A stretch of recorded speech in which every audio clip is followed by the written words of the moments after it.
নারকেলের সন্দেশ যদি কেউ না খেয়ে থাকো তাহলে একবার ট্রাই করে দেখো। আমিও প্রথম খেয়েছিলাম, আমারও বেশ ভালো লেগেছে। আর বানাতেও কিন্তু কোনো ঝামেলা নেই, খুব সহজেই বানানো হয়ে যায়। কিছুই না, প্রথমে একটা নারকেল নেবে, সেটাকে ফাটিয়ে নিয়ে ভালোভাবে কুড়িয়ে নেবে। কোরানো হয়ে গেলে এবার একটা পাত্রে দুধ গরম করবে, দুধটা ভালো করে ফুটিয়ে নেবে আগে। তারপরে ওখানে স্বাদ মতো মিষ্টি দেবে, আমি এখানে 1 কাপ মতো চিনি দিয়েছি। আর ওই কুড়িয়ে রাখা নারকেলটা এর মধ্যে দিয়ে দেবে। এবার কিছুই না, জাস্ট এবার এটাকে নাড়তে থাকো, কন্টিনিউ নাড়তে থাকবে যাতে তলায় লেগে না যায়। কন্টিনিউ নাড়তে নাড়তে যখন দেখবে পুরো ক্ষীরের মতো হয়ে এসছে, তখন দুটো এলাচ নেবে, সেটাকে ভালো করে গুঁড়ো করে নেবে।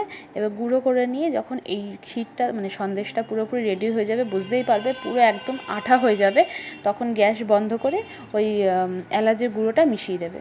মিশিয়ে দিয়ে তারপর নামিয়ে নেবে, একটা থালার মধ্যে নামিয়ে নিয়ে ভালো করে চারিদিক ছড়িয়ে নেবে। ছড়িয়ে নিয়ে তারপরে ওটাকে ওই গরম অবস্থায় পিস করে নেবে, মানে কেটে নেবে, কারণ মানে ওটাকে যদি জমে যায় তখন আর ওটাকে পিস করা যাবে না। তাই ওটাকে ওইভাবেই পিস করে নেবে, নিয়ে এবার ওটাকে জমতে দেবে। ব্যাস, ওটা জমে গেলেই রেডি।